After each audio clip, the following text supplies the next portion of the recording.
Pozdrav svim ljudi, dobrodošli u novi video na mom kanalu i danas radimo nešto drugačije, a to drugačije se odnosi na to da nije karijera niti top 10 stvari, već ću vam objašnjavati o nekom pojmu, a to su regioni u karijeri. Za one koji ne znaju šta su regioni, dakle to su automatski generatovani igrači od igrača koji su otišli u penziju, tačnije ono retire, i ja ću vam kažem kako se nalaze, koji su najbolji. Tako da ovdje sam napravio jednu listu. Dakle imamo golmana, Petar Čeh sam dao primjer, odbrana Pepe, Andres Iniesta i Zlatan Ibrahimović u napadu. Naravno bit će dole kredit, dakle sam našao sve ovu listu. Ja sam za primjer uzeo Thiaga Silvu zato što sam ja već ne znam 4. ili 5. sezona u mojoj privatnoj karijeri sa Leicesterom. Tako da ovdje ćete moći vidjeti sliku sada kako naći Thiago Silvu. Dakle, šta je bitno kod njega? Morate staviti dakle center back za poziciju, morate staviti ligu 1, dakle on je igrao u PSG, osim ako nije prešao neki drugi tim, onda stavite tu ligu u kojoj je taj tim i potrebno da stavite nacionalnost tog igrača, dakle Thiago Silva, on je iz Brazila.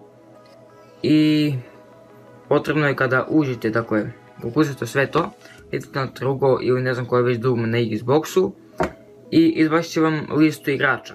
I oni su uglavnom ispod 22. godine, čini mi se, kao što vidite, i imaju uglavnom, dakle, exciting prospect piše ili piše has potential to be special.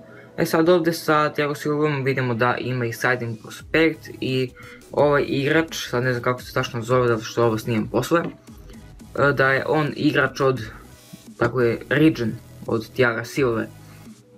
Tako da njega možete da kupite, naravno regioni nisu toliko jeftini, dakle ne možete da ih dovedete za 4-5 miliona, već su oni, uglavnom se nalaze do 25 miliona, ali ima, dakle, oni koji su totalno OP i nalaze se preko 45 miliona može da se nađe, tako da ja sam za Petra Čeha našao 45 miliona i nikako nisam mogao da ga dovedem, ali sam zato doveo za Pepe, doveo sam za Iniestu i ne znam za kog sam još doveo, tako da to nebitno.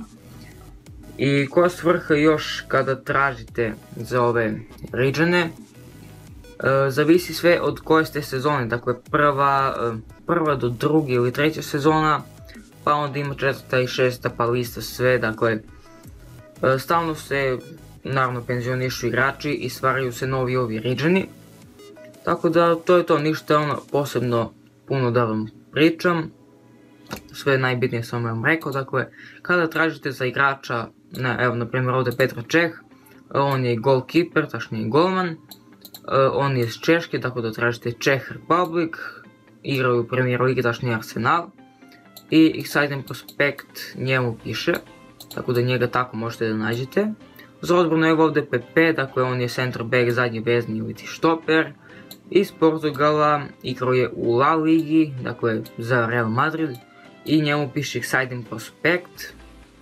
Naravno, nećete moći da vidite da li je exciting prospect ili, kako smo ovdje rekli, has potential to be special ako je igrač na loan listi ili transfer listi, tako da to je malo zajebano jedino.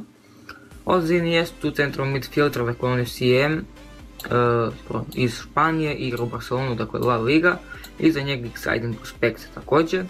I za Zlatan Ibrahimovića znamo valjda striker iz Švedske i Premier Liga, i za njega ovdje na ovoj listi jedino has potential to be special. I dakle tako se tražite igrači, dakle odete na transfer listu i sve to rešite.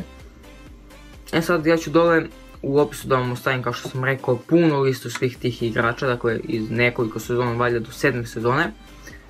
I to je to, nadam se da sam vam pomogao, da sam vam jasnio što sam bolje mogao o regionima. Nadam se da vam se svidio ovaj klip, ako jeste ostavite like, share i subscribe, a mi se vidimo u sljedećem. Do tada, pozdrav!